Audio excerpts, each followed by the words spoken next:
राजस्थान के अंदर सरकार इस देश के प्रधानमंत्री नरेंद्र मोदी जी के कारण बनी।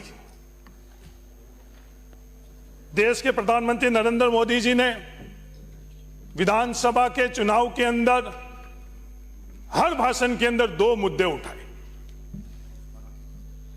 वो दो मुद्दे थे क्या? वो दो मुद्दे थे पेपर लीक और लाल डायरी। पेपर लीक के संदर्भ में प्रधानमंत्री जी के बता रहा हूं, लोकतांत्रिक व्यवस्था के अंदर मुझे अधिकार दिया बताने के लिए और मैं बता रहा हूं और आपको सुनने की जिम्मेवारी दी है और आप सुनो। जब आपको बोलने का अवसर मिलेगा तो मैंने सुना। पेपर लीक के संदर्भ में अध्यक्ष महोदय, पिछली सरकार ने एसआईटी बनाई हुई थी और वापस सिर्फ एसआईटी का गठन हुआ। लगातार प्रधानमंत्री जी के मुंह से यह बात करी गई कि सियासत में बैठे हुए लोगों ने पेपर लीक करवाया। 2 महीने हो गए, हमारे सदन के नेता और हमारे खुद के अध्यक्ष लगातार ये बात कह रहे हैं, कुछ भी हो तो कर। अब आपकी जिम्मेवारी सिर्फ आरोप लगाने की नहीं है। आप राजस्थान में सरकार में हो, केंद्र में सरकार में हो, सिर्फ बातों से नहीं, अगर कुछ है तो वह कार्रवाई करने का अधिकार आपके पास है और वो कार्रवाई करो। सिर्फ बातें करने के लिए नहीं, और ये लच्छेदार बातें और शब्दों का इस्तेमाल कर नहीं। जो लच्छेदार बातें आप कर रहे हो उससे राजस्थान का भला नहीं होगा।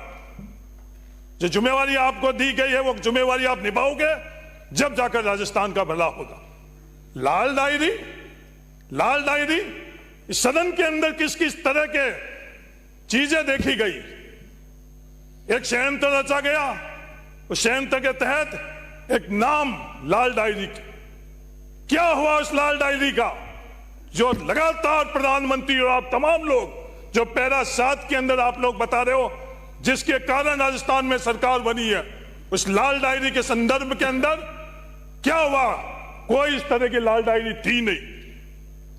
कोई इस तरह की, गजेंद्र सिंह जी अगर बोलने का मेरे को इजाजत दी है तो मैं बोल रहा हूं, अगर इसे कोई लाल डायरी नहीं थी। अध्यक्ष महोदय, इस देश के अंदर हम सबसे ज्यादा विश्वास किस पर कर सकते हैं? लोकतांत्रिक व्यवस्था से मैं चुने हुए देश के प्रधानमंत्री के ऊपर हम लोग विश्वास करते हैं। प्रधानमंत्री के मुंह से झूठ बुलवाया गया, असत्य बुलाया गया। राजस्थान के अंदर सिर्फ वोट लेकर और सरकार बनाने के लिए दोनों पक्षों से आग्रह है कि बीच में न बोले। राजस्थान के लोग जवाब मांग रहे हैं। आप बोल लो, आप बोल लो। आपका नंबर नहीं आया। प्रधानमंत्री जी का तो जो सोच था वो 10 साल से राजस्थान नहीं पूरा देश देख रहा है। अध्यक्ष महोदय, कल हमको राजस्थान की सरकार क्या संदेश दे रही है? राजस्थान की सरकार संदेश दे रही है निवेशक ही हमारे एकमात्र वीआईपी है। आज निवेश कौन कर सकता है? इस निवेश की ताकत किसके पास है? अडानी और अंबानी के पास। वोट लेते वक्त तो युवा वीआईपी, वोट लेते वक्त किसान वीआईपी, और सरकार में बैठने के बाद वीआईपी निवेशक। ये राजस्थान के अंदर होने नहीं देंगे। राजस्थान ने एक मजबूत और सशक्त विपक्ष दिया है। राजस्थान के अंदर ये सपने आपके कि राजस्थान को उन निवेशकों के, अडानी और अंबानी पर गिरवी रख दोगे, ये नामुमकिन है। ये सोच और एक कल्पना और ये संदेश धरातल के ऊपर नहीं उतरने देंगे, क्योंकि ये जिम्मेवारी राजस्थान में हम लोगों का विपक्ष के तौर के ऊपर सौंपी। अध्यक्ष महोदय, एक शब्द भी, एक मिनट, 1 घंटा बोल सकते हो? मेरा व्यवस्था का प्रश्न है। माननीय सदस्य से रिक्वेस्ट, नंबर निवेदन है कि माननीय सदस्य बोल रहे हैं और बीच में बेल से अंदर जाते हैं, दोनों के बीच में कृपया नहीं आएगा। मेरा पीछे से जाइए, इधर आइए, इधर आओ, पीछे से जाओ। Sir sorry. अध्यक्ष महोदय, कोई भी सदस्य बीच में वेल में नहीं आएगा। राज्यपाल के अभिभाषण के अंदर एक शब्द भी सामाजिक न्याय पर नहीं बोला गया। ये इनका अधिकार है, जिसको जहां बैठाना हो। जोगाराम जी, आपका सौभाग्य है 50% की आबादी से ज्यादा कि आबादी का इस फ्रंट बेंच के ऊपर एक लौटे प्रतिनिधित्व जोगाराम जी पटेल के तौर पर ही हम लोगों को मिल रहा है, पर सामाजिक न्याय के बारे में एक शब्द भी इस अभिभाषण के अंदर, कोई आने वाले समय के अंदर रोड मैप, आज मंत्रिमंडल की सामूहिक जिम्मेवारी बनती है। आपके मंत्री राजवर्धन सिंह जी क्या बोलते हैं? एक मंत्री नहीं बोलता, जब मंत्री बोलते हैं तो वो सरकार बोलती है। वो क्या बोल रहे हैं कि 2018 के जो आरक्षण के अंदर परिपत्र जो जारी हुआ था वो वापस जारी करेंगे। 2018 के अंदर हम लोगों के साथ न्याय की जगह अन्याय किया आप लोगों ने। 50% की आबादी से ज्यादा को जो हम लोगों का आरक्षण 21% आरक्षण कोई भीख नहीं दी थी, संविधान ने हम लोगों को दिया। उसके सामने 1% भी नहीं, कई भर्तियों में 0% हम लोगों को नौकरी मिली है, और आप वापस बात कर रहे हो। सभापति महोदय, मैं इनसे निवेदन करना चाहता हूं, राजस्थान के अंदर ऐसे हालात नहीं बनाओ।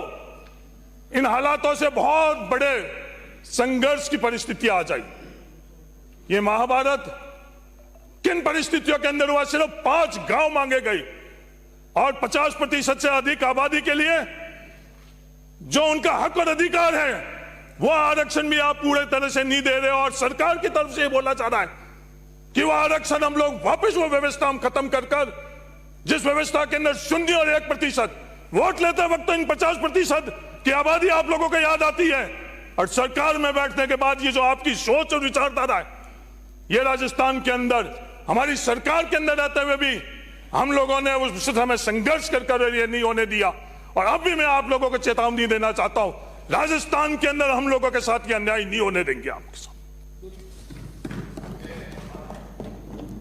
इस तरह की स्थिति दक्षिण के अंदर इस तरह की स्थिति बनी। पेरियार ने कोई शौक से आंदोलन नहीं किया, उस समय मजबूर कर दिया गया, और इसी तरह की सोच ने मजबूर किया पेरियार को कि वो आंदोलन किया। उस आंदोलन का क्या नतीजा निकला आप अच्छी तरह से जानते हो। सभापति महोदय, मैं सरकार को चेतावनी देना चाहता हूं कि राजस्थान के इस तरह की परिस्थिति आप पैदा नहीं करो। जोगाराम जी, अध्यक्ष जोगाराम जी मेरी ओर देख के बोले, मेरे को आपके ओर नहीं बोल रहा हूं, ये बीच में नहीं। मैं सरकार को यह कहना चाहता हूं, जिस तरह से वंचितों के साथ दक्षिण के अंदर उस वक्त स्थिति पैदा करी, वो स्थिति आप सरकार में रहकर हम लोगों के साथ नहीं करो, वरना हम लोगों को भी उसी तरह के आंदोलन करना पड़ेगा। और हमारा हक और अधिकार हम लेना जानते हैं, यह कोई भीख नहीं है। सभापति महोदय, अध्यक्ष महोदय, अध्यक्ष महोदय, हाँ अपने सबके अध्यक्ष हैं, पूरे सदन के अध्यक्ष हैं, इकलौते आपके अध्यक्ष नहीं है। गलती तो होती है, गलती होती है इंसान से, इतना अहंकार नहीं रखो, मैं इंसान हूं। अध्यक्ष महोदय, हाँ बोलिए। जेजेएम के बारे में बात करी गई, राज्यपाल के अभिभाषण के ने जेजेएम के अंदर राजस्थान के साथ जो धोखा हुआ उसकी चर्चा नहीं करी। रेगिस्तान इलाके के अंदर 90% केंद्र के पेयजल की योजना के अंदर केंद्र सरकार देती थी और राज्य सरकार सिर्फ 10% देती। आज भी पहाड़ी इलाके के अंदर 90% केंद्र सरकार दे रही है और 10% राज्य सरकार दे रही है। हमारा दुर्भाग्य, मंत्री हमारा खुद होते हुए हमारे साथ धोखा दिया गया और सिर्फ 45% का वो फैसला किया गया और 10% पैसा हम लोगों से लिया जाए। रेगिस्तान में रहने वाले लोगों के लिए वो पैसा कितना होता है, वो दर्द और तकलीफ राजस्थान की सरकार ने समझी और ये फैसला किया कि वो 5% पैसा भी राजस्थान की सरकार। मैं आपके मार्फत से निवेदन करना चाहता हूं मंत्री महोदय को कि जो 5% का फैसला किया उस दिन से पहले जो पैसा राजस्थान की जनता ने दिया वो पैसा भी राजस्थान की सरकार के तरफ से देकर उनको राहत पहुंचाई दी जाए। इस जेजेएम के अंदर जो सबसे बड़ी आप कह रहे हो भ्रष्टाचार हुआ है, आप कह रहे हो गुणवत्ता में कमी हुई है। हाँ, अगर भ्रष्टाचार हुआ, गुणवत्ता में कमी हुई तो कार्रवाई करो, जो भी दोषी है उसके खिलाफ कार्रवाई करो।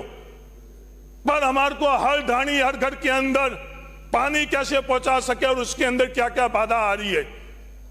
मेरा निवेदन है कि उसके बारे के अंदर मंत्री महोदय आप उसके बारे में पता करो, पानी का सोर्स, और हम रेगिस्तानी वाले इलाके के अंदर रहने वालों के लिए अगर उस पानी के अंदर का बूस्टिंग की जरूरत हुई, क्योंकि हम लोग समतल इलाके में नहीं रहते हैं, 200 300 फीट दोहरे हैं।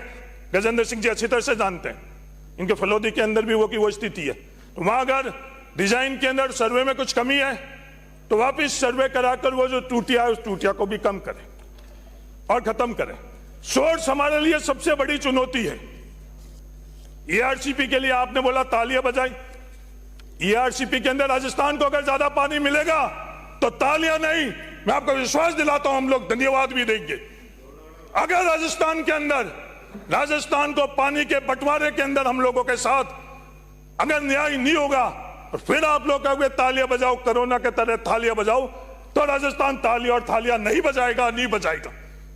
राजस्थान के साथ धोखा हुआ तो हम लोग बर्दाश्त नहीं करेंगे। ईआरसीपी के संदर्भ में आपने बोला तालियां बजाओ, तो जो सोर्स है, सोर्स के अंदर कमी हम लोग कैसे दूर कर पाए, जहां अंडरग्राउंड वाटर है उसके संदर्भ के अंदर, और जो आईजीएनपी के संदर्भ के अंदर, आज आईजीएनपी जो इंदिरा गांधी नहर परियोजना के मार्फत से जोधपुर के अंदर तो आईजीएनपी से वापस एक और समानांतर नहर आ चुकी है, पर क्या आज समय नहीं आ चुका है कि इस आईजीएनपी के समानांतर हम लोग नहर बनाकर और राजस्थान को भविष्य के अंदर पानी की कमी को हम लोग दूर करें।